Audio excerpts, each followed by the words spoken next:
Hello, everybody. Welcome back. It's nice to see everybody chatting, engaging in conversation. So we're now going to have our first panel on promoting innovation and protecting critical technologies.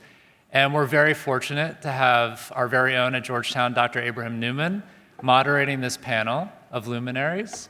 Dr. Abraham Newman and I first met, I think, back in 2009.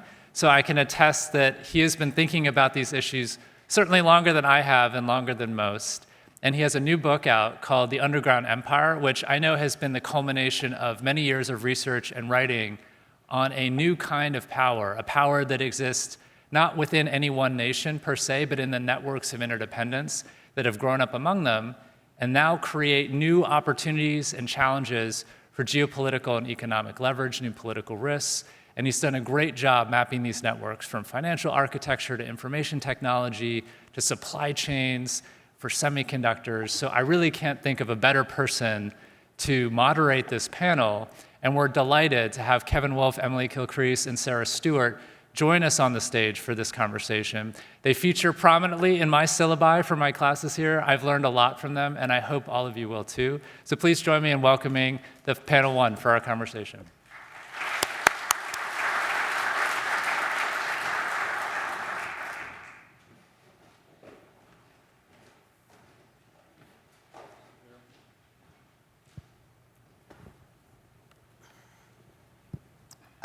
Thank you, Andrew. That was a very sweet introduction. Andrew and I, as he said, have gone back a long time.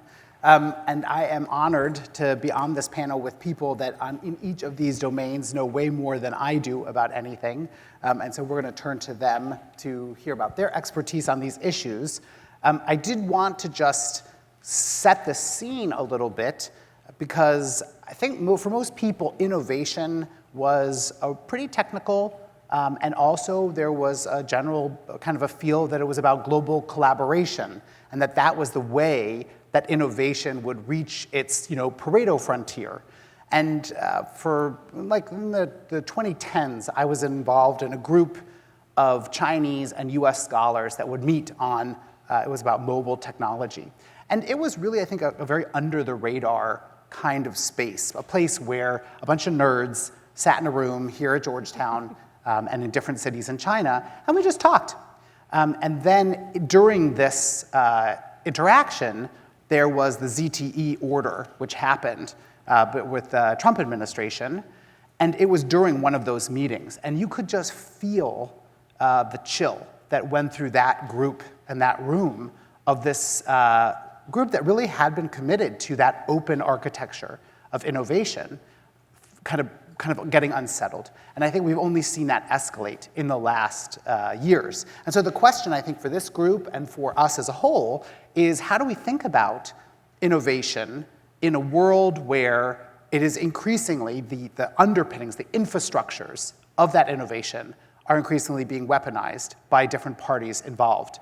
And I think that innovation has a number of particular challenges because the tools that are being used are not as well known, understood by the parties, by the firms, when you compare it to other places like finance, where we've had sanctions regimes for decades that have explored all the, let's say, the nooks and crannies of how to get at your adversaries. So we're in this new place where we're using these tools in a new domain, and also innovation is, by its very nature, slightly random.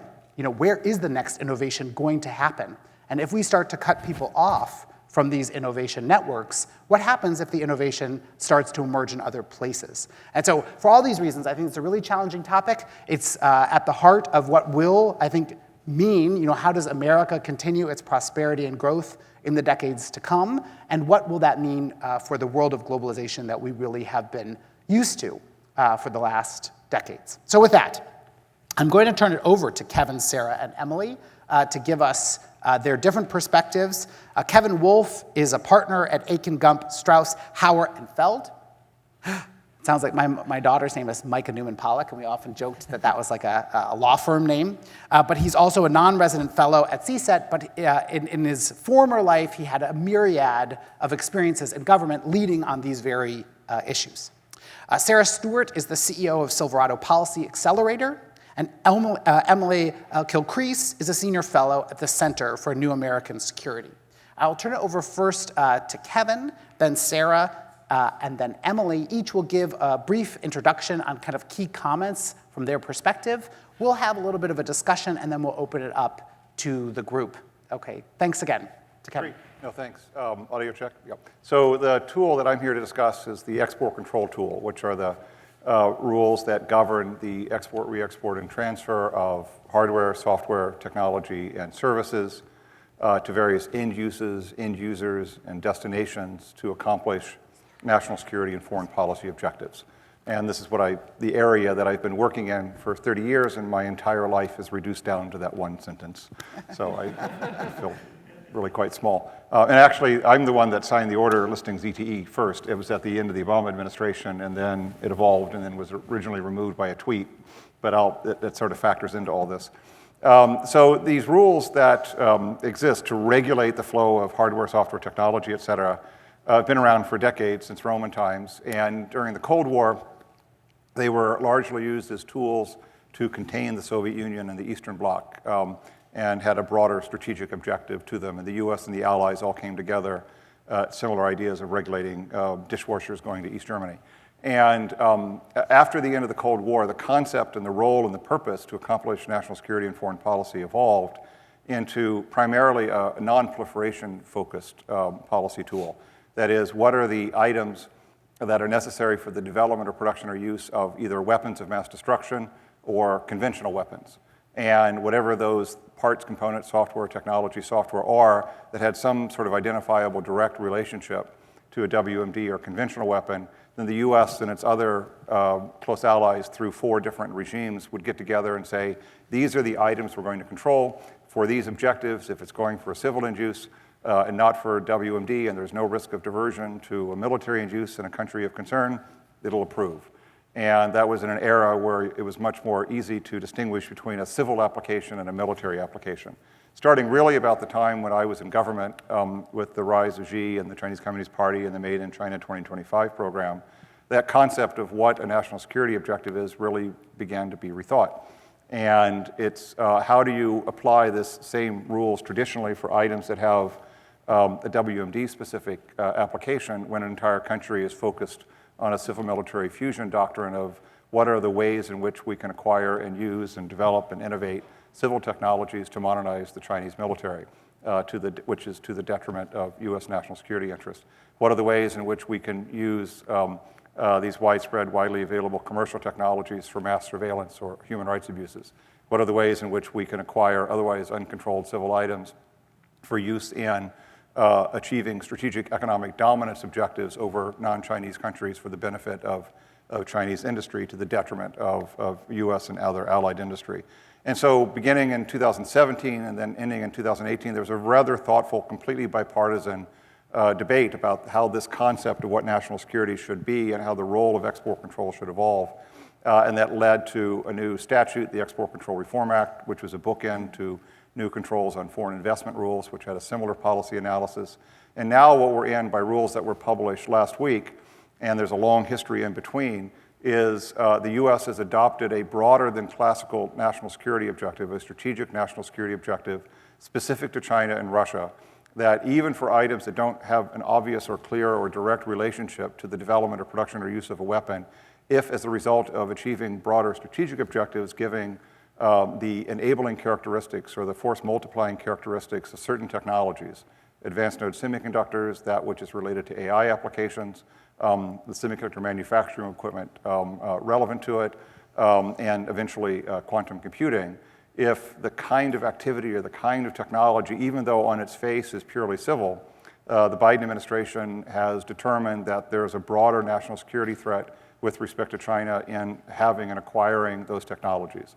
And the policy objective is now really, as a strategic matter, to cut off all inputs for the development or production indigenously of those technologies while remaining, by keeping all the other types of technologies that have been subject to classical controls basically the same. And with respect to Russia, the broader strategic objective is to cut off all the inputs of commercial or any other items that are necessary to keep the Russian war machine functioning, even though not somehow specifically modified for a military application. So that sort of 5 minutes there is the summary of really the last 30 plus years of the thinking of what national security means, and then on a going forward basis about what we do next. And that really is the motive for these rules. This would be my last point. The motive for these rules is a broader than traditional national security mindset that's been brought on by changes in behavior and objectives of China and Russia largely. And contrary to what you read in the think tanks or the press or the trading houses in New York, these are not economic protectionist objectives. They often get blended in with policy objectives regarding the Inflation Reduction Act and the CHIPS Act and the broader US-China issues. They really are focused on a national security goal. It's just that concept of what national security means has been expanded. And then I'll just stop there with what the purpose is and turn it over to you and follow on from there, from that big picture setup. Sound good? Great. Thank you, Kevin. So I'm going to turn it over to Sarah. Great. Well, I'm going to broaden the aperture a little bit. I, like many people in town, started my career as an international trade lawyer, working on behalf of U.S. manufacturing industries, steel, ball bearings, windshields, you name it. I saw a lot of really sort of life-altering events for the industries and the workers that we represented when we were thinking about the way that unfair imports have hurt U.S. industries. Not only are, equipment is idled, but, factories are shut down. And in some cases, whole towns are like ghost towns as a result of, what I would consider to be unfair trade, many other factors too. But right now, we are on sort of the next frontier of technology competition. And I think we can learn a lot from the lessons of the past with some of these other sectors. And I think that the formula is pretty simple. The implementation of the formula is where it becomes harder. But the first thing is we have to look at our domestic industries and invest in them. We are pretty woefully behind in many sectors, and I'm going to use semiconductors as an example because that's top of mind for a lot of folks. And we have been able to pass the CHIPS and Science Act recently.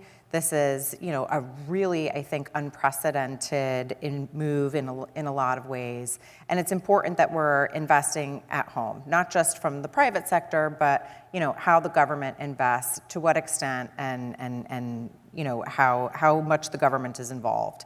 We'll see how that plays out. Hopefully it will be good.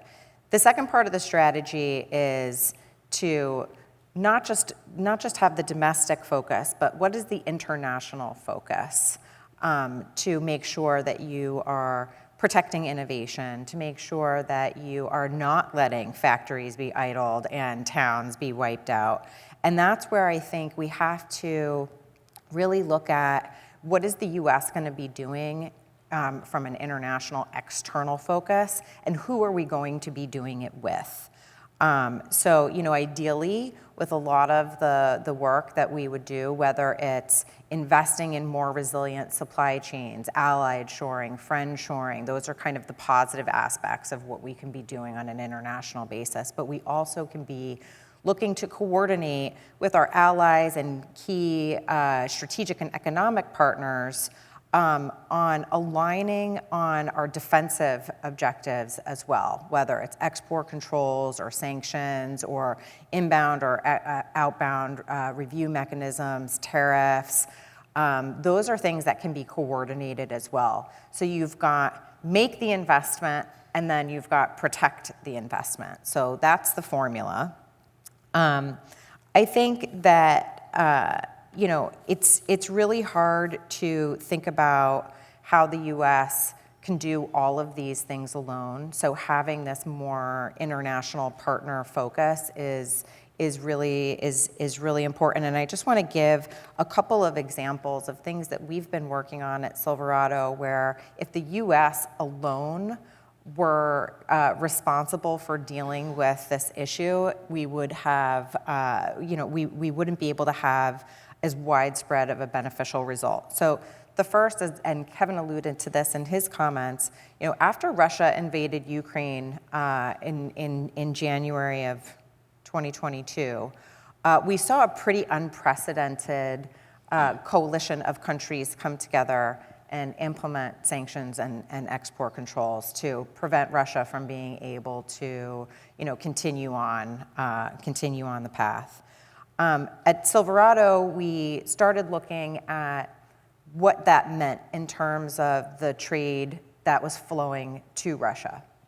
And we saw an initial very steep decline in exports from the US and allied countries, which was not surprising given the measures that were undertaken. Lots of Western firms exited Russia, so that was part of it as well. But by the summer of 2022, we saw new partners stepping up. So we started to see China and other former Soviet states really stepping in to fill the void that had been left by the US and others leaving that market. And so we've been tracking very closely a number of different products, including semiconductors, which can be, aiding in Russia's war effort in a lot of different ways. And I think that there's been a lot of efforts undertaken by the US government to try and deal with this problem of ensuring that Russia is not getting the semiconductors that it wants, but this is a hard job. And it requires a lot of eyes on the ground. It requires a lot of coordination with private industry in opaque supply chains. It requires a lot of coordination with allies. So what you see is just last week, this is an example, the U.S. Commerce Department's Bureau of Industry and Security put out a publication of 45 different products that are of the highest risk of being diverted to Russia for these purposes. And they aligned those moves with Japan and the European Union and the UK. Is that going to, fully solve the problem? No, but it is so important that the US is working with its allies on these types of efforts. So I'm realizing that I'm going over, so I'm going to save my second example for the discussion. But point is, domestic investment, protect the investment, work with partners where you can. Great. Well, it's great to be here at Georgetown. It's hard to follow Kevin and Sarah, but I'll do my best here. And I'll just note that as a Georgetown alum, it's really special to be back in Gaston Hall. I've never seen it from this perspective before, but it's quite a nice view.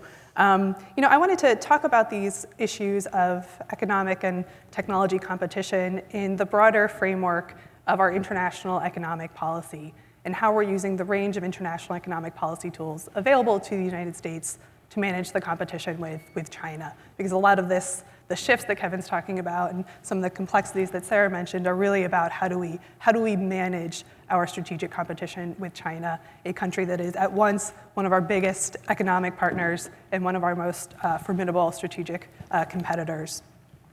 And I think one of the reasons that we're seeing such a robust debate around export controls and the other sort of defensive tools that we're using to manage the relationship, which I agree with Kevin, very much focused on national security and a broadening definition of what economic activities fall under a national security umbrella. But I think one of the reasons that we're really leaning so heavily on these tools is that the other tools that we usually use in the international economic policy space to manage a relationship, either we don't think work or we don't think are available. So we can look at, for example, bilateral talks with China. We are not having real bilateral talks with China in terms of an actual negotiation over economic integration or addressing some of the core structural issues that we have with China's economy, right? And I think there's a good reason for that. We've tried to have those sorts of direct bilateral conversations in the past to address issues like massive subsidies into the chip sector or the state-directed nature of their economy. And I think there's an increased note of pessimism amongst the United States and key allies that China's state-directed economy is here to stay, and they're not going to change those core structural issues that are causing some of these economic and technology competition concerns that we have. So the bilateral track is going on, but I think people have appropriately calibrated their level of ambition and expectation to be pretty low for what that can achieve. There's another strategy one can use, of course, as well, which is shaping the economic environment globally, right? So can we work through the WTO? Can we work through some of our regional trade agreements? Can we work through a robust engagement with key partners around the world to set norms, to raise the standard of rules on some of these hard issues in the economic space? And I'll come back to that because that's where I want to really lean in on how we can advance our promote agenda. But I think it's fair to say that there as well, there's been an increased amount of pessimism about using forum like, for example, the WTO to try to address some of these issues. And there's a question about how hard the US is even trying in that forum to date. So that leaves us with this heavy reliance on the defensive tools. Could potentially lead to some concerns from some of our partners that we're using the defensive tools for not just national security objectives, although I do think that we are largely keeping it contained to national security objectives. It's just a bigger definition. And I think that raises some really important questions for us. There's questions around institutional capacity within the US government to effectively administer a much broader policy remit. And whether we have the appropriate analytic tools and staffing and resourcing and mindset to have the defensive tools really be leading our economic policy with China. So that's an important set of questions.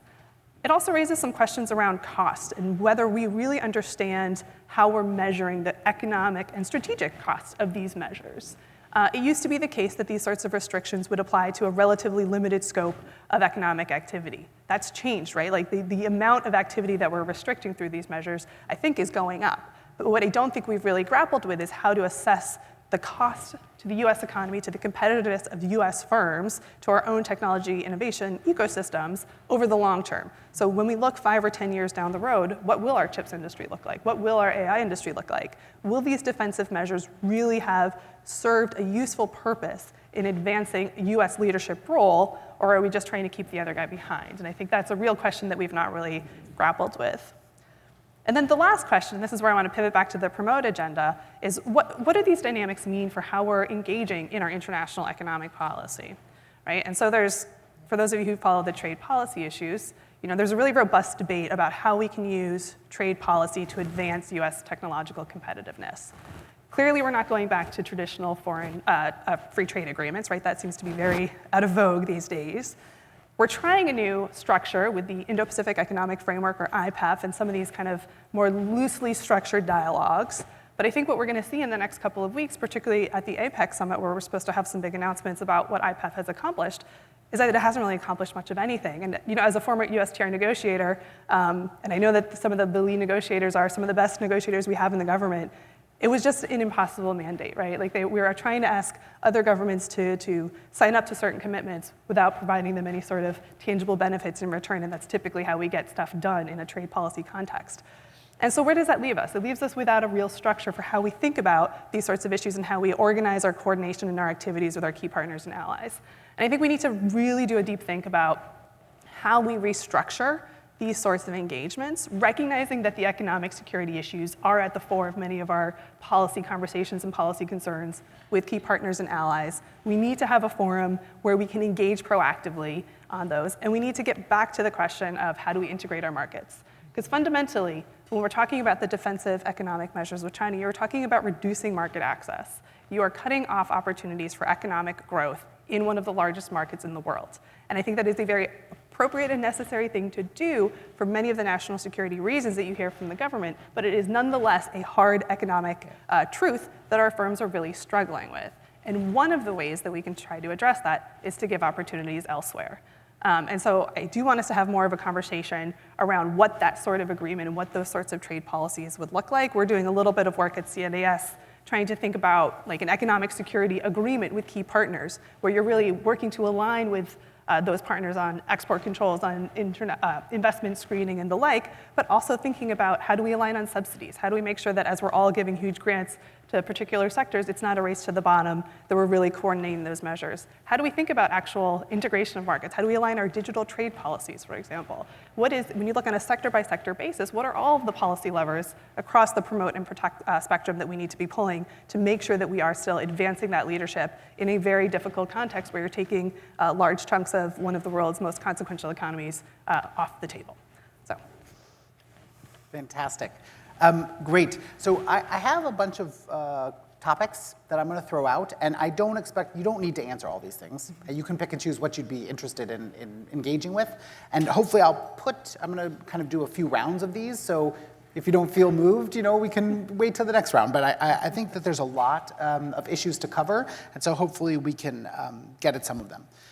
The first one is I wanted to explore the small yard high fence. So that's what the Biden administration has kind of described as their approach to kind of to meet some of the risks that you lay out of, if we just contain the technology that's restricted to a small group, and if we really put a high fence up there, that should address these national security challenges.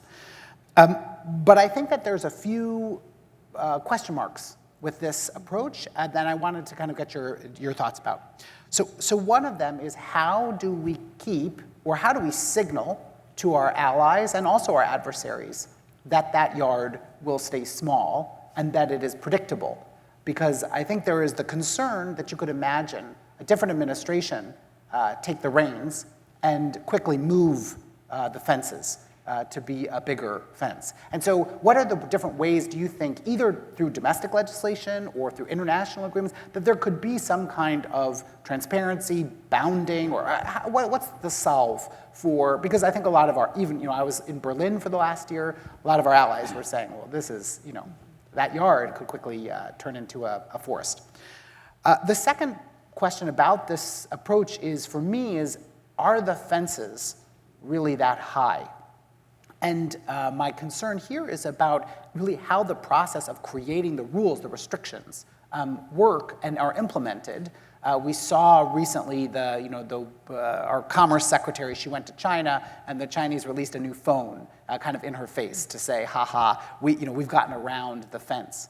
But at least I think there's one interpretation that actually the fence itself was built with holes in it. And so it'd be interesting to hear about, how does that process work? How can we tighten that up? Did the October rules, did they fix that problem? Or is this going to be something that's just going to keep happening because industry, I think, as Emily was saying, has a very different perspective, or at least a challenging perspective on this, and they're integral to making these things work. The last point on this round is just as we shift the purpose of these tools from what I would say was a traditional kind of a deterrence mode, was trying to prevent people from using things you didn't want, to a more like degrade mode, where we're trying to undermine the capabilities in certain sectors of our adversaries. How do we maintain relations with those partners or adversaries in other spaces? Because I think, as Jake Sullivan has said, we are going to pursue absolute dominance in these technologies. And so that's a hard message to tell another player. So what's the way that we can do that, but say it's only in this small area, and then in these other areas we're gonna continue to have economic exchange. Okay, so those were just three different buckets, and I think choose what you'd like to turn to. Maybe when you do the multilateral, unilateral bit, and you do the third one. Great. Makes sense Sure. for each what we do. Okay. Perfect. So we know each other enough to be able to speak in shorthand to go right to the key points. On the certainty point and the small yard, and how do we know it's going to stay that small? So remember when I said that the classical term I've coined for regular export controls since the end of the Cold War, the national security objective is well known. If it's an item that has some identifiable relationship to the development, production, or operation of a WMD or weapon, conventional weapon, then controlling it, regulating it is the national security objective. And that's something for which the US and its other allies all had common understanding. It was a well understood concept.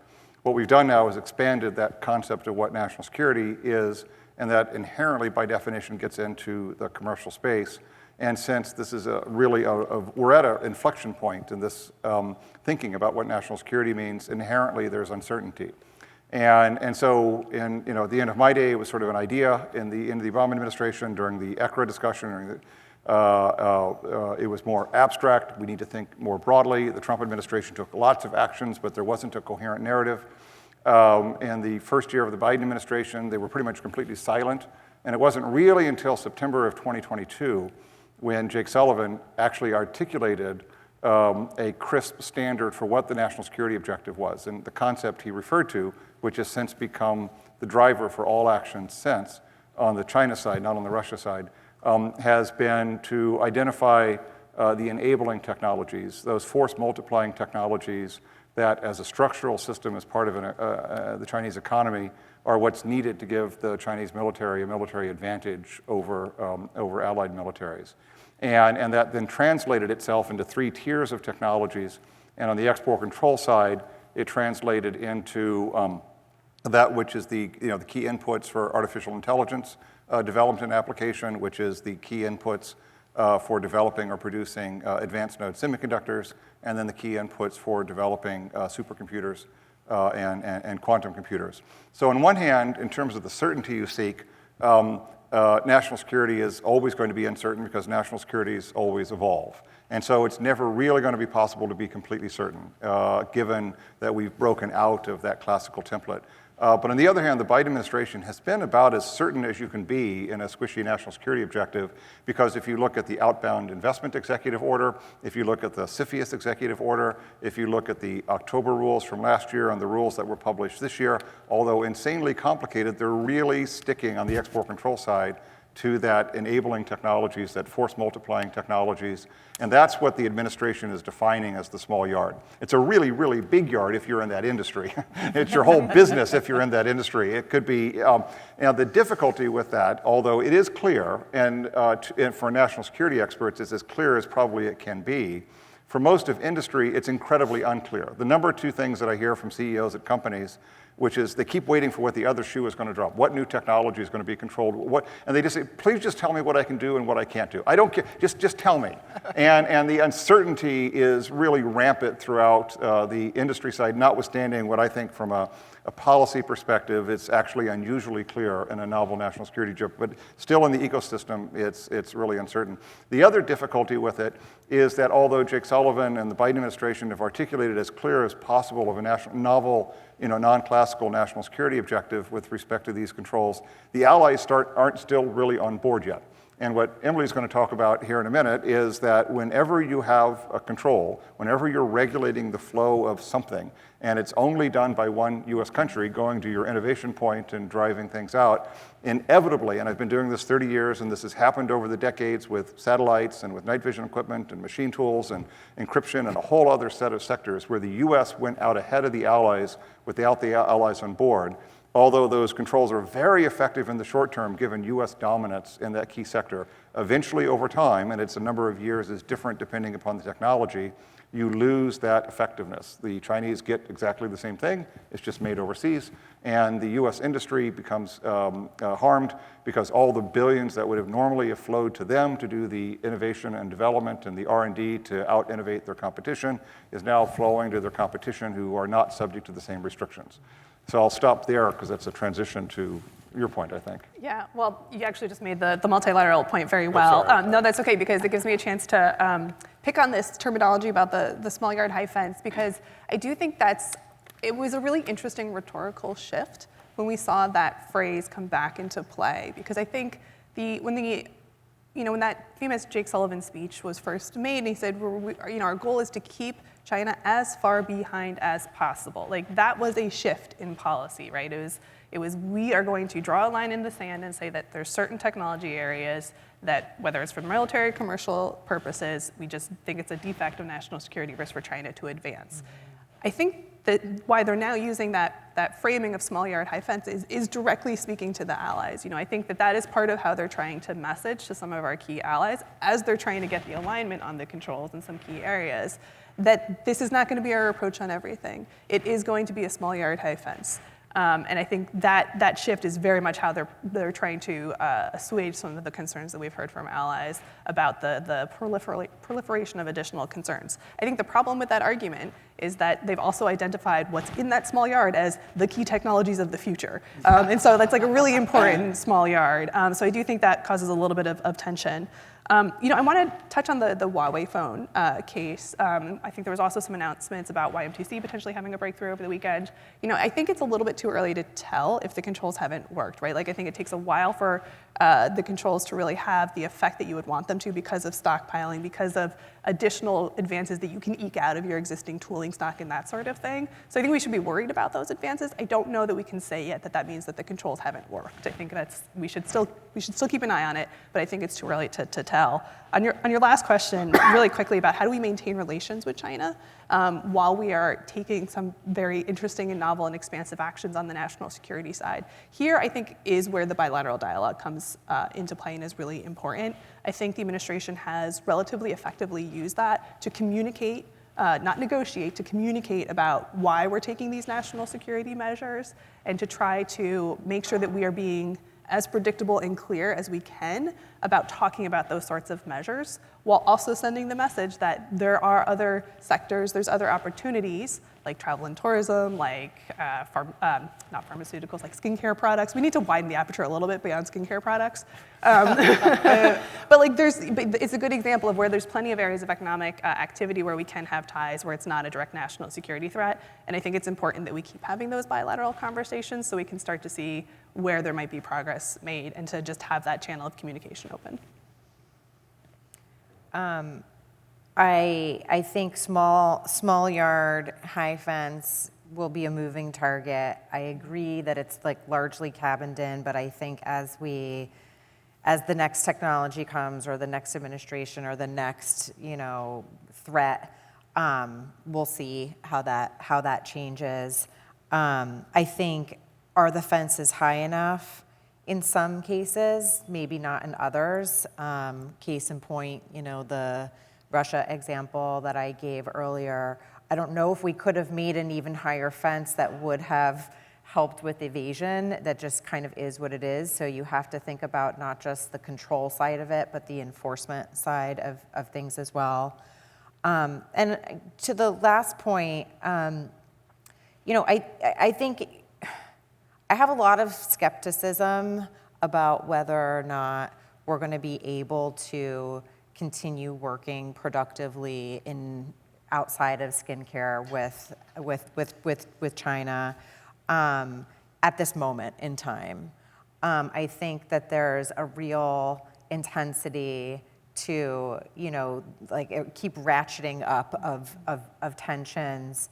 And I find it hard as a former USTR negotiator to be sitting across from a Chinese government counterpart and feeling like there's any breakthroughs that we would be able to have on even mundane issues at this moment. Does that mean that we should not have those discussions? Probably not. It's always helpful to have a line of communication open, but I'm not super confident it's going to lead us anywhere while we are in this mode of really taking very unprecedented moves, not just on export controls, but broader tariff measures that we saw under the Trump administration that's continuing on. And we've got an entire committee in the House that is going to be coming up with recommendations as to what we should be doing vis-a-vis China in our competitive relationship. I will say that one of the interesting things is China makes no bones about wanting to fully deter and degrade others' capabilities in some of these areas. I mean, you just need to look at what comes out publicly in the Made in China policies and otherwise. They have very clearly stated that they want to indigenize, their technology industry. They want to be, the dominant sort of market force when it comes to items like semiconductors. We just did a report looking at, on the one hand, we have focused a lot of our attention, export controls, outbound investment, et cetera, on the leading edge technologies, these advanced AI chips and quantum and others. But that means that there's some amount of the products that are not now controlled or restricted. And so we looked at, so what does this mean? Like, does that mean that China's going to sort of double down in those areas? Are we going to see, kind of a shift in where the subsidies are going? Not surprisingly, we are seeing a lot of Chinese firms, moving to expand capacity in what, is typically known as a legacy chip or a slightly larger chip node size. We call it foundational at Silverado because we think legacy ends up giving it kind of a bad rap when it's not really an old or outdated chip. It's just a different size. It's fit for a different purpose. So I think that's an important distinction. But what we're seeing the Chinese government doing in this foundational segment is putting a ton of a ton more industrial subsidies to building capacity there with the hope that by 2026 they will be the global leader in 200 millimeter and 300 millimeter wafer fabrication capacity. They're not afraid to say that. They're not afraid to, kind of take that step. I think we have had a more measured response here in the U.S. and, in allied countries in terms of saying, like, we're going to be the dominator. We know that they're going to be the dominator. That's what they are working towards. So we need to be thinking about where are we comfortable having China, dominate in some of these market segments. And if we're not comfortable for whatever reason, whether it's national security or economic security, what are the tools that we have at our disposal that can deal with it? Maybe it's export controls, maybe it's a broadening of export controls, maybe it's new tariffs, maybe it's something totally different. And so I think those are the things that, keep me up at night because I feel like there is a strategy. We don't have as cohesive of a strategy. And part of that is we're just not set up in the same centrally planned way as China. So I think we've got a lot that we need to be grappling with on some of these questions. So I think that was it's a fantastic point that you made, because in some ways I think that we are waking up to a new reality of how globalization functions. That we had been telling ourselves a different story, which was basically that openness and free trade was going to solve all these buckets, and that it wasn't going to come with these vulnerabilities. And clearly, China wasn't playing by that same vision of what globalization was about, even though we thought they would. That was the kind of this whole constructive engagement. If we did this, they would transform the way they thought, and then they would just buy up all this neoliberal yumminess that we had put on the table. And so I just want to underscore this idea that in many domains, China restricts what it will sell to the world, who can sell in China, all those things. And nobody is like, well, we complain, everybody complains, but it's just part of everybody's accepted that. And so I do think it's not just a story that we need to tell to China, but also to our allies and partners that, look, we're not going to sell them our most advanced weapons. What kind of a crazy world is that, where we're going to take this, and just give it to these other countries? It seems like a reasonable proposition. But I do think that we ourselves often find it difficult. We're uncomfortable with that because we just want to live in that open world of, where we're just trading, and then that's going to solve.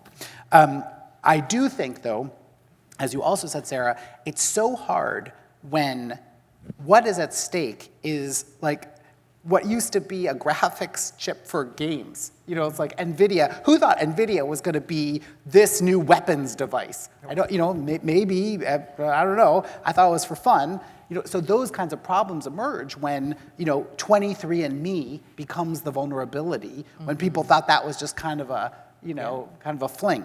So I want to now maybe move to kind of this, how we have to re-envision not just globalization and the vulnerabilities it produces, but also what's the role of the US state. And it's kind of been mentioned a few times that we're gonna maybe see more intervention by the US government in subsidizing different industries. We saw this with the IRA, with the CHIPS Act. And I'm just wondering, in the innovation system, actually, even though there's a story that that's not what the US government does, if you think about the history of Silicon Valley, that's exactly what the US government does, is subsidize key sectors and build these both military and innovative sectors. There's a great history by Margaret O'Mara, which I recommend to everybody, that really retells for us that story. But I'm just wondering, as you're going forward, where do you think that we'll see the US government intervening in these to maintain innovation? And then the parallel is, how can we do that in a way where we keep our friends and allies part of that quest? Because I was in Berlin last year, and so you can imagine, as the IRA was happening, that it was like from the cartoon with the smoke's coming out of the ears of the people, and we can say whether that was right or wrong, but I don't think we want to keep doing that. So how can we create a system?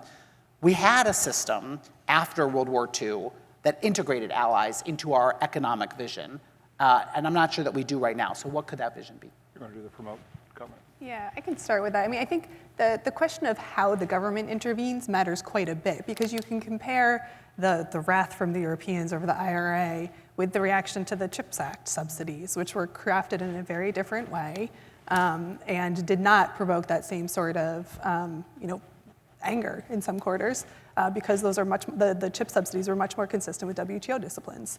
We can talk about the domestic politics that kind of led to the differences between the two approaches, but clearly, there is an approach that one can do when you're talking about subsidies and incentives that is more aligned with some of our international commitments. And so I think how we do the government intervention is important. I think we also need to be quite careful in overstating what the government would be able to accomplish. CHIPS is actually a great example of that, right? Because there was some really important government interventions early in the CHIPS industry, but then ultimately why the US chip sector exploded and became so influential in the global economy is because they had a huge amount of runway on the commercial side of things. And it was their ability to access additional markets, to sell into commercial markets around the world that allowed them to really take off with the boost of the initial government funding, right? And so I think we need to be quite careful to think that the government is going to come in and solve all of these problems. It can do some very important things in terms of providing some initial incentives to cover to promote promising technologies, to try to cover some of the cost differential between producing in the United States and producing pretty much anywhere else in the world. Regulatory frameworks are really important, but at the end of the day, I think with a lot of these companies, if they cannot succeed globally on a commercial basis, then we are not going to achieve our economic or our national security objectives, and so we need to keep that in mind. And the last point is, you rightly pointed out that we're having this big rethink about globalization, and a large part of that is driven by China. We really need to be careful to not swing too far in the other direction, though, and think that there's no benefits in open markets and no benefits in the concept that was driving the globalization conversation. There's still a lot, I think, of justification for trying to have that open market approach with our friends and our allies. And so we need to be really careful as we're rethinking how we structure our engagement with China and how we structure our engagement in multilateral organizations that include China. How do we address those issues and take a very different approach there while still recognizing that open markets approach is probably the one we want to go forward with our closest partners and allies? +1. So that's the promote side. The protect side of the same equation is to not do more harm over the long term. And it goes back to my multilateral point or plurilateral point. And in order, what I mean by that is for the protect side of things to both be effective to accomplish national security objectives and not be counterproductive at harming the domestic industrial and evolution and advancement that was just described so well, you need to have these rules that are multilateral, that are agreed to by other countries, or plurilateral if informally outside of formal regimes. And the only way you can get to that objective is if there's a commonly understood definition of what a common security objective is. And that really is sort of the weakness right now in this entire exercise. And the US acknowledges it, by the way. This is not something the administration is not candid about, which is the US is, for the most part, going off on all these new controls and this China policy that we've described pretty much on its own on the protect side of export controls. There was a tiny sliver of plurilateral engagement with respect to some types of production equipment that the Japanese and for a couple of types of tools the Dutch agreed to. But the types of technologies that are the inputs into these force multiplying technologies that Jake Sullivan referred to, AI, quantum, supercomputers, advanced node semiconductors, are far, far broader than just the types of tools that those two countries control.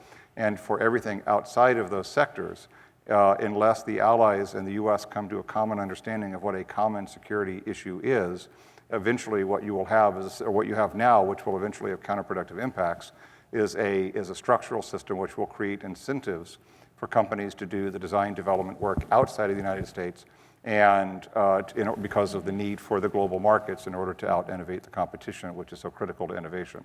So anyway, that's the protect side of the promote commentary about not doing more harm than good. The US is obviously trying to do this. The issues with China are not misunderstood, I think, by most allies, but the willingness to go along, because other countries are far more exposed to the Chinese economy than the US, is more difficult. So I think that is the most foundational challenge the US has, is to come to some sort of a common understanding of a new way of thinking about China, just the same way they did about Russia. I mean, the Russia reference is a model for how this should work, and in that case, it's pretty clear, the invasion of another country. And the China issue is not nearly as crisp as that as a common security issue.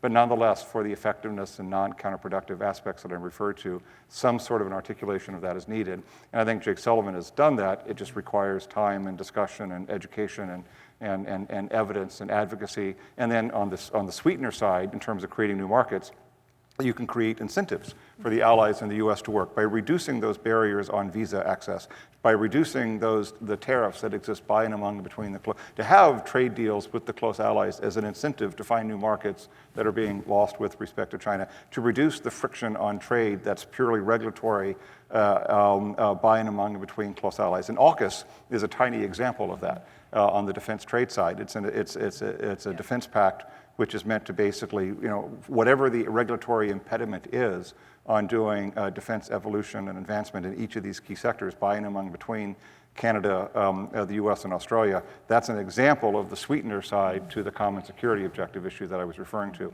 And that kind of thinking, although as difficult as it is, needs to expand out to other close allies as well to create those other markets for the promotion of innovation among close allies. Go ahead. Yep. If I can jump in on this, another sort of area that we haven't talked much about today, but I think it is important because it isn't high technology, so to speak, but when we look at critical minerals, which is also, I think, a very top of mind issue in terms of supply chains, that is an example of, China has almost all of the, not all in every case, but a overwhelming, disproportionate amount of processing capacity. So you have ores located all over the world, but on their own, they are not commercially viable. They have to be processed. We have given a lot of that to China. We have an opportunity, like with chips and other supply chains in the critical mineral space, to come together with our allies and to figure out how can we create more resiliency here? What's the club benefit of getting together? What are the common objectives that we want to share? Is it we want higher standards for this processing? Is it that we're going to pool our money together to make investments more attractive? Is it that we're going to take a common approach to liberalizing tariffs or imposing tariffs on external, I'm using the word club very, very loosely, external club members. So there's definitely a carrot and a stick approach that exists, and there's definitely, I think, a moment for our US and allies to be thinking about what this new regime looks like, whether it's technology or the inputs into that technology, or this is coming up in the climate realm as well, especially with the IRA. The EU is mad about the US moving forward with the IRA. We're not happy with them moving forward with their carbon border adjustment. So there's a lot of different things that could kind of come into, hey, why are we yelling at each other about this? Why don't we figure out a path forward and then align on, some principles that can help us vis-a-vis the challenges that we're facing in our supply chains more broadly. And the last thing I would say is, it's not the government role doesn't just have to be some big grandiose move, right? Like a $52 billion package. It could be as simple as, when you look at the import data for semiconductors, we don't break it out by node size. We could have better, transparency of data if we did, some further HTS breakouts at a real nerdy level, and that could be helpful. We could be working with other governments and private sector to say, okay, so, here's kind of the direction that we're going on, investments in new capacity. Which direction are you going? Like, what demand is this meeting, over a period of time? There's exercises like that. So it can be big, it can be small. So I loved those points. One of them is just this idea that the vulnerability is not always the bilateral relationship, but it's the structure of the network. So in critical minerals, a lot of people are like, well, we want to get our dependency down off of China, but then they're still processing it. So there was a great study that was presented to the European Commission about, it was like they could get the minerals from some other places, but then they would always route back to China. And so it's like, unless you solve that, it's not just the bilateral, but it's how the whole network works. And I just want to underscore the idea about carrots. It's like we have been on this campaign the last decade to undermine Huawei as a provider of 5G services. Okay, you can be pro or against that thing, but why wouldn't we spend the money and say, okay, NATO, we're going to purchase Ericsson and Nokia product. It's a carrot strategy. It's a different, it's the same outcome. But if you don't want people to use this thing, then stop hitting them over the head and give them the money to do the thing that you want them to do. And just on this transparency point, there's this really interesting law that was just passed in Germany, and now the EU is going to do a similar one. It's a procurement law, which was really focused on human rights violations and the supply chains that companies use, but it's where they have to disclose those processes. You could take that same law and do the same thing for vulnerabilities in supply chains and say, where's your exposure to the Chinese processing? And like you said, you can do the big bang where you're spending all that money on Ericsson or Nokia, or you can do these other things. But I think we've been so focused on the degrade, that part of the package of tools, that these other ones really are out there that could be very fruitful. Okay, with that. Actually, one comment. We've been focusing on the national security and supply chain aspects of all of our comments. Another variable, which doesn't get as much attention, but is laced throughout all the actions that we're referring to, is a renewed attention to human rights objectives, more broadly defined. And there is almost no multilateral or plurilateral coordination on any of these topics. There's several efforts, the Summit for Democracy, et cetera, that the Biden administration is getting started. But if everything that I've said and everything that each of us has said, either like on the imports involving the Uyghurs, or the regulation of commercial technologies that can be used for mass surveillance, et cetera, it started really with the Trump administration. The Biden administration has continued it on even more, but that is a parallel policy objective that is also influencing all the same actions that we talked about. So whenever thinking about the bigger impacts, supply chain, national security more broadly defined, economic competition and security, and human rights, all those four objectives are sort of mushing together and really at a transitional inflection point at a way of thinking about these economic tools that you're referring to accomplish each of those four objectives. Definitely. So I think we have now at this point, if I read my instructions correctly, Andrew is saying yes, I did, is we are going to bring some questions from the audience. And I think that the way we're going to do it is with the speaker and yes. So if some people who are interested could line up by the microphone, we will take a series of questions, and I'd like to do the same thing where we offer our panel a number of questions, and then you can pick and choose what you would like to answer. While people are lining up, I'll just throw another question out there because it's always good to have another question, which is I would love to hear the panel's assessment of how firms, and particularly US firms, can be kept on board as this process unwinds. I was, as I keep saying, I was in Berlin last year, and the chancellery in Germany was saying a lot of the same things, but the German firms were very good at stopping the chancellery from doing very much. And so you have a kind of a case control where you have a policy position and the firms are dead set against it. And in the United States, I think the firms have been saying they're annoyed, but they're towing the line at some amount. And so, what is that dynamic? How it's going to play out? Okay, and you don't need to answer that if we have other great questions. I've said enough. Okay, and if you could please introduce yourself as you introduce your question. Good morning. My name is Molly Flom, and I'm an undergraduate in the Walsh School of Foreign Service. First of all, I wanted to thank you all for your very insightful remarks. My question is, given recent focus on the defense trade friction between the United States and its allies, do you think it's possible to find a balance between our partners' calls for a more streamlined foreign military sales system and export licensing process and the U.S. concerns for the protection of our critical technologies? Thank you. And I think we'll take a few more. So if we can have the next person as well. Hi, my name is Akin. I am a AAAS Science and Technology Policy Fellow at the Department of Defense, and I'm also an adjunct faculty member here at the Security Studies program. So I told my students last week that one of the core reasons why the U.S. and the West won the Cold War was that the globalization of production and the market economy incentives worked better than the command economy. And so we saw the decline of the Soviet Union as a result of that. A lot of these policies that are being implemented on both the promote and the protect side are incentivizing by spending money on the promote side through the U.S. government rather than through the private sector.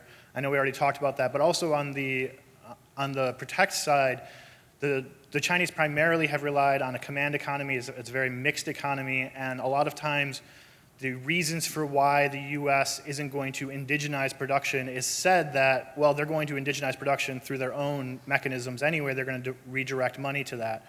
But if we put in place export control policies that create new markets, particularly within China for some of these products that were being serviced by U.S. or global, then you also are creating market incentives. So it seems to some extent we're undermining our own market incentives, our own market economy with our promote policies, and increasing the Chinese market incentives with our protect policies.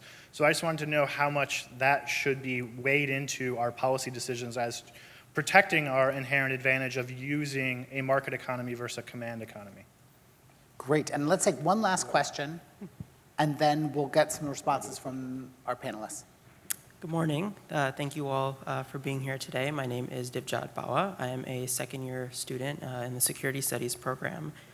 We've touched on this throughout the conversation today, but really wanted to drill down on solutions to realizing multilateral collaboration, especially in the realm of restrictions. One of the biggest gripes from the 10/7/2022 controls was how key partners, such as the Dutch and the Netherlands, the Dutch and the Japanese came on board way too late as it relates to enforcement. Given various pressures, some argue that the U.S. really informed rather than collaborated with these key partners when it comes to these controls. How can we change the incentive structure going forward to work more multilaterally? From my understanding, some of the key choke points that the United States is willing or wanting to restrict or sacrifice along the chips supply value chain is a way bigger sacrifice for other countries to make, thinking about the Dutch and lithography equipment as an example. So just the entire panel, what are some new ideas or solutions that Washington can adapt to really change this incentive structure? Thanks. Great.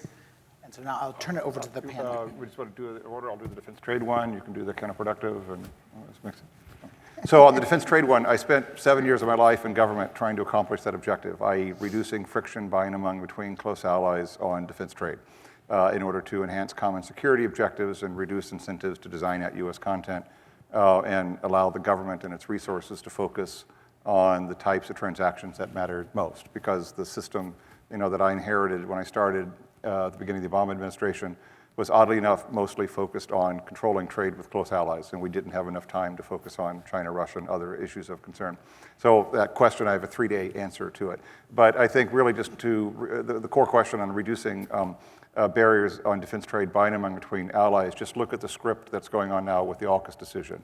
You basically look at it from the industry perspective, the allied perspective, and the U.S. perspective. U.S. perspective is ensure that transfers out of those countries to third countries, there's a system in place that's equivalent to what the U.S. has to give us confidence both on the enforcement side and the retransfer side that U.S. technology won't be transferred without a common understanding of the objectives. On the allied side, you have to focus on reducing the extraterritorial aspects of U.S. law so that you don't end up tainting domestically produced items with cumbersome regulatory burdens of the U.S. for domestic activities, which is the primary reason allies want to design out to avoid US content.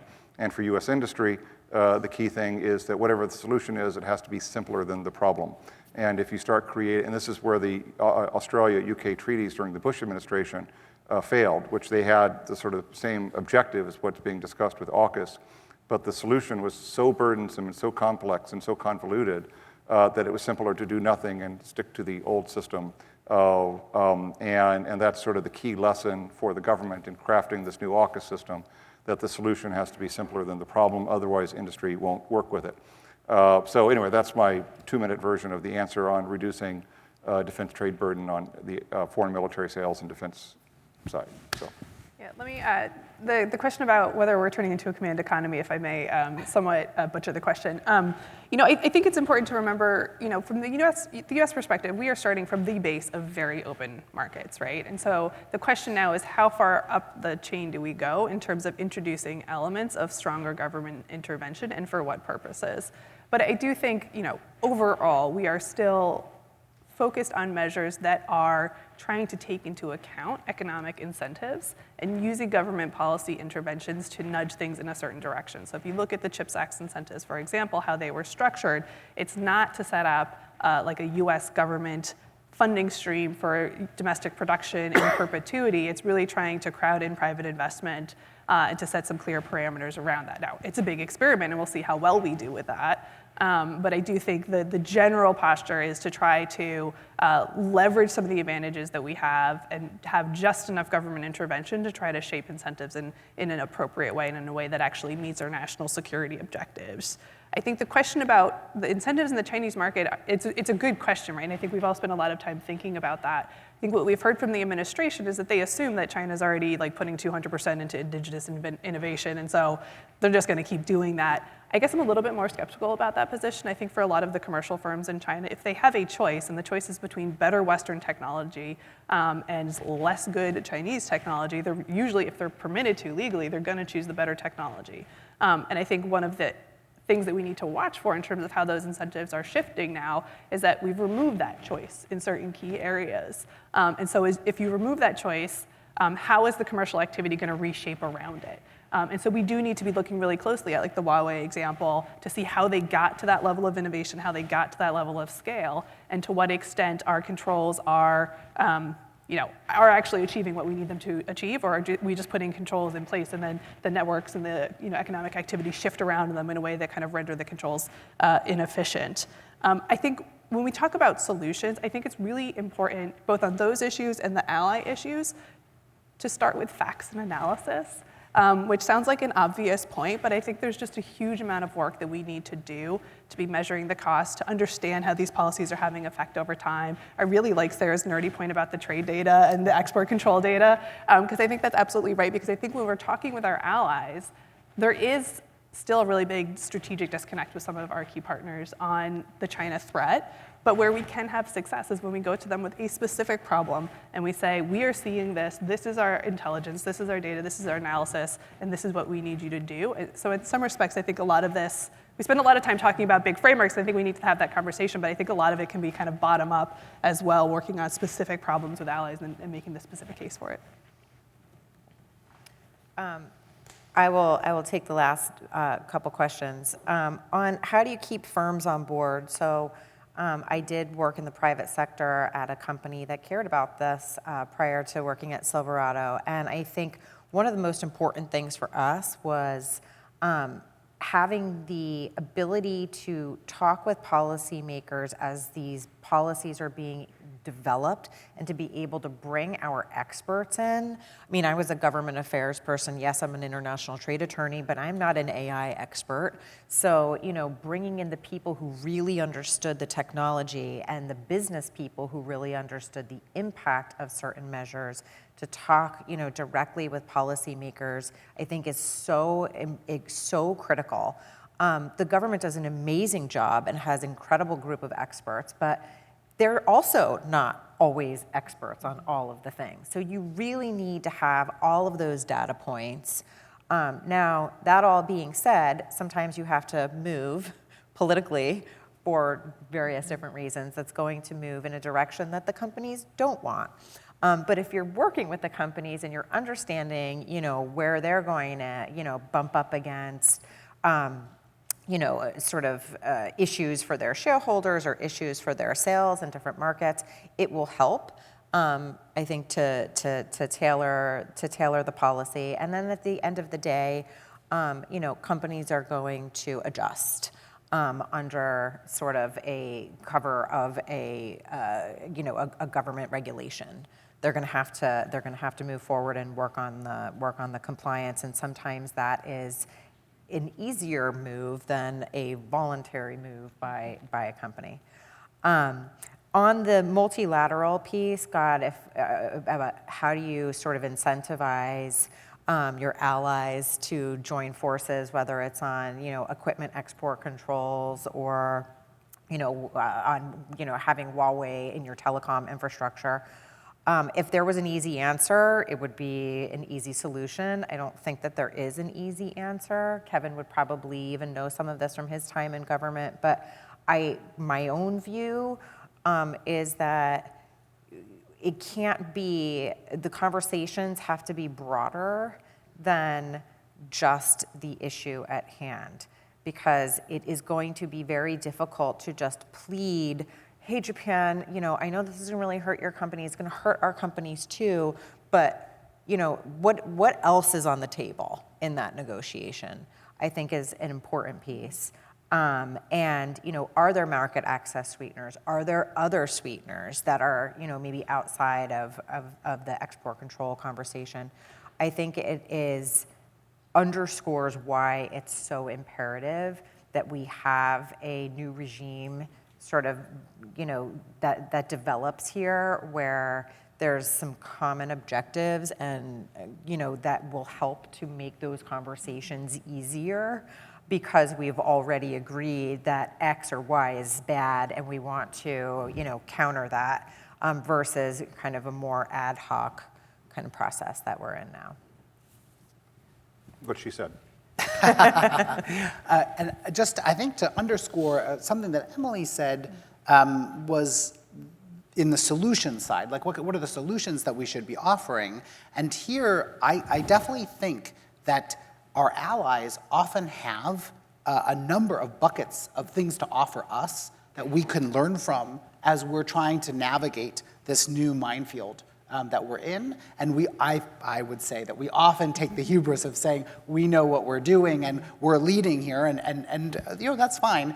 But I'll just mark a few, which is Japan.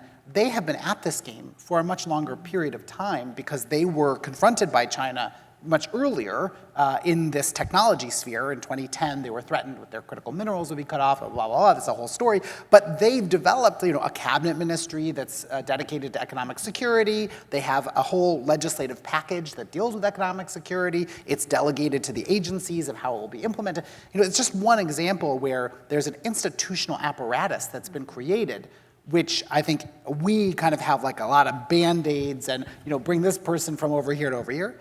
And on in particular, the risk assessment issue of what will the impact be of our moves when we use these export controls or sanctions? The European Union, they are developing a risk assessment tool, not just about where are the vulnerabilities, but what will be the long-term consequences of using these types of strategies against adversaries. And I think that's, those kinds of things where we can learn from our allies and bring them on board and say, well, we could even do these together. That is where I think there's a very productive scenario where we prevent the world from sliding down the kind of the worst case scenario where globalization gets thrown out with the bathwater kind of story. And so I really want to, the more we can define what are the risks and contain those risks, then we can, I think, all continue to benefit from all of the things that we've prospered for. Quiz question. How many people in the U.S. government are studying the economic impacts of all these various actions that we're discussing? I don't have a number. Do you have a number? 0. Yeah, okay. There is no economic assessment of any of these issues now. In fact, at Treasury, they only just last year, and Emily and I wrote about this, published, created a position of one economist to come in and study the economic assessment. and within the export controls, there is no assessment of any of these economic issues about whether they are or are not effective. It's all done on faith. As I used to do it on faith, but it's all still done on faith. We don't know the numbers. We don't know the answers. All the data that you all are referring to, not only does it not exist, there's not even a structure within the US government to analyze it. Okay, well, we're going to leave on that note. The only note that I will leave you on is that lunch, I think, is waiting, if I'm true. So that's a better upswing note. But I would just underscore what Kevin just said, is that we can't just continue on this kind of ad hoc process. We need to create what sometimes, my co-author and I have talked about an economic security agenda. But if we don't, there's not going to be any free lunches left. So grab them now. Thanks, everybody, to the panel.